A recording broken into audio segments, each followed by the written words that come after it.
देखिए, राज ठाकरे अपने पहचान के लिए संघर्ष कर रहे हैं।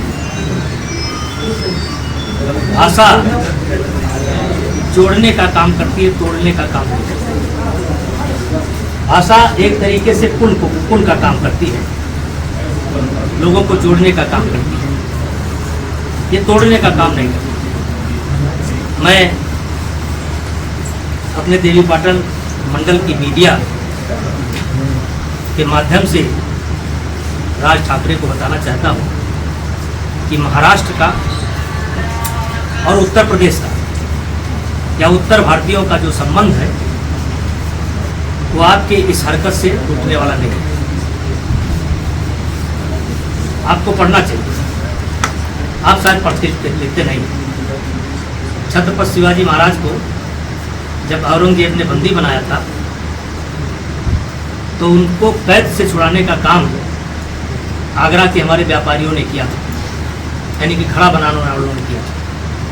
फिर छत्रपति शिवाजी महाराज तो किसी तरीके से निकल गए थे, लेकिन संभाजी को नहीं ले जा पाए थे और संभाजी को मथुरा में एक ब्राह्मण परिवार में रखा गया था।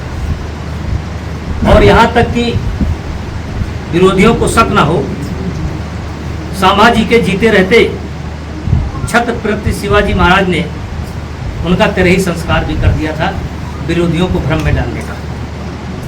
और बाद में हमारे मथुरा के ब्राह्मण समाज जिसमें अगुवाई कर रहा था साधु संत, उनको लेकर के बनारस जाते हैं और बनारस से एक साधुओं की टोली निकलती है, वो लेकर के उनको महाराज सुरक्षित पहुंचाने का काम करती है। तो इस अवसर पर मैं यही कहना चाहता हूं राज ठाकरे साहब से कि थोड़ा पढ़ा करो। आज जिस बात को तुम गर्व करते हो, उस गर्व के इतिहास में उत्तर भारतीयों का पसीना लगा है। और आज आप बहुत हल्की राजनीति कर रहे हो, हल्की राजनीति, छिछोरापन जिसको कहते हैं, बहुत हल्की राजनीति। या फिर सन 1922 में मैंने यही कहा था जब इनका अयोध्या आने का प्रोग्राम था कि भाई आओ अयोध्या, क्योंकि कहीं ना कहीं देखा जाएगा तो आप भी अयोध्या से जुड़े होंगे, राम से जुड़े हैं। लेकिन जो पिटाई करने का कार्यक्रम तुम्हारा समय समय पर चलता है, उसके लिए खेद व्यक्त करो। 2022 मैंने बोला 2022 में, और मैंने कहा था मैं नहीं घुसने दूंगा। आप नहीं आए, कोई बात नहीं, लेकिन फिर आकर के जो है फिर अपना रंग इन्होंने 2025 के अंत में दिखाया। और मैं उनको कहता हूं कि उनको सद्बुद्धि आवे।